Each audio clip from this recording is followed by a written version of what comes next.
Alright guys, welcome back to the channel. It's your first time here, which is probably your first time here because I have no subscribers, but I know what you're thinking reading this title. This clickbaiting some bitch.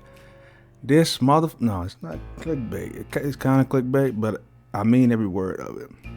Sanji in One Piece has been trash for like 15 years.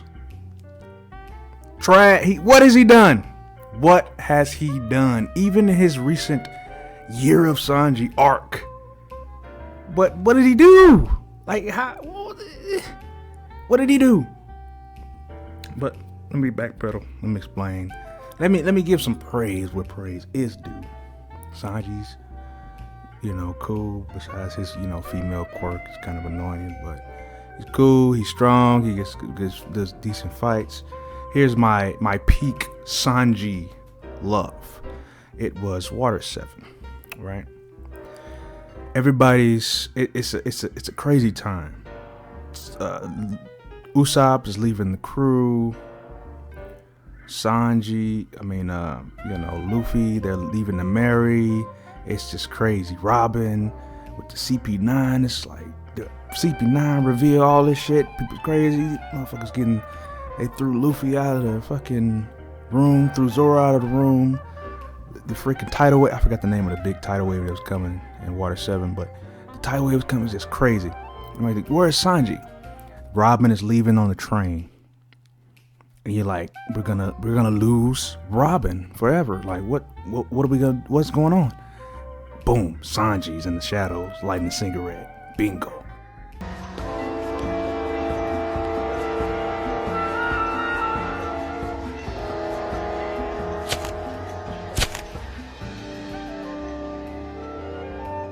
Bingo. I'm like, yes, my nigga Sanji, boy, yeah. That's what I'm talking about. Absolute most hype. By the way, I got like a pizza in the oven, so I can't make this too long. I don't know if I said that, but absolute hype for Sanji in that moment. He jumps on the train and he's bodying people on the train, and I'm like, fuck yes, Sanji. Until then, I wasn't really a Sanji fan, but I wasn't against him either. Like, he was cool. He was all right, And at that moment, I was like, fuck yes, Sanji.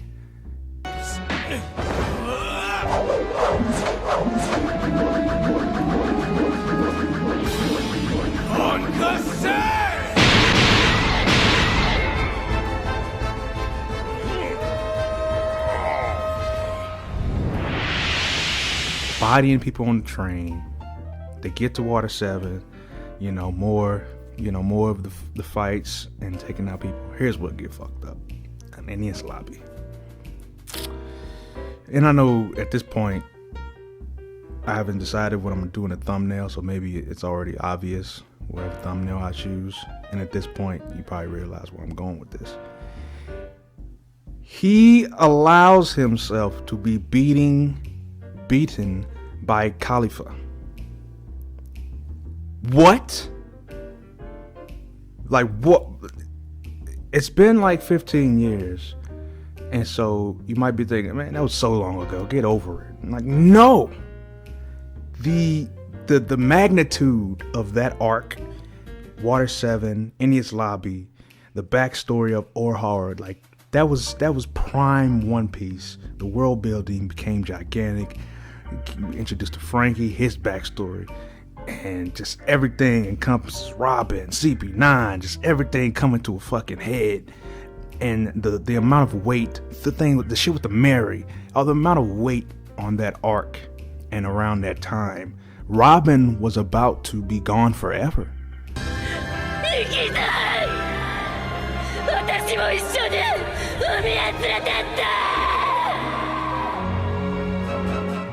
They needed the keys to her sea prism cuffs. Khalifa possibly had the key to help Robin. Sanji is all about Nami and Robin. He's all about the crew. And you're gonna allow yourself to be beaten by Khalifa? What? No, that was absolute ass at that moment, and his character has never recovered from that. For me, he has done nothing to recover from that shit.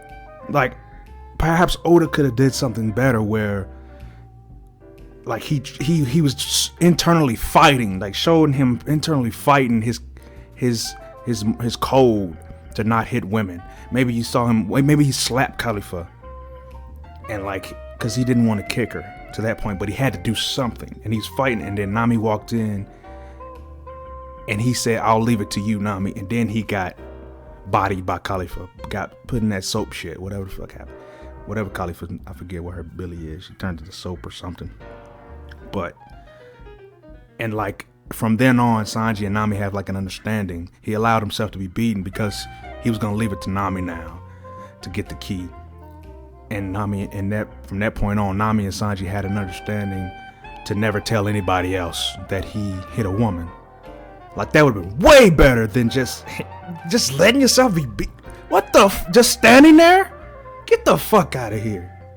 And like I said, nothing from that point, he had never recovered from that shit. Diablo Jumbo defeating him. Give a fuck. Thriller Bark, what did he do? Nothing. What's after that? Fucking Sabondi, what did he do? Nothing the other characters didn't do. Fucking time skip. He Volkov. Nothing. Who cares? Time skip comes back. Skywalk. Who cares? Fishman Island. I don't remember anything he did there. So, fast forward. Whole cake and all that. His whole backstory. At the very least, that backstory should have been like, we get a way better understanding from a new direction of why he didn't hit Khalifa. I was expecting for it to be something to do with his mother. That's what I was expecting. And actually, I had forgotten. I had to look it up. And it's not. He explained, I believe I looked up the scene, and he explained to his sister where he gets his chivalry from. It's from Zeph. We know he idolized Zeph on a big level. But come the fuck on. Zeph? The idolization of Zeph is the reason why he was about to let Robin get taken away? And you could argue this all night, but that's what the fuck, that at that moment, the seriousness of the situation, him allowing himself to be taken out of the fight is massive. It's serious as fuck. That is horrible for his character, and he never recovered from that. But what do you guys think? Somebody please explain this to me. Somebody please break it down. I don't need anybody. And Zoro is not my favorite character, so this is not no so Sanji versus Zoro fanboyisms, whatever. So don't come in the comments and be like, oh, blah, blah, blah, Zoro this. Or literally articulate your point of why Sanji's character is still good or became better after that point. Like, give me something to think about, really. With that, my rambling is done. This is a rambling rant. No structure to this video. I'm just talking. And like I said, I got pizza in the oven, so peace out.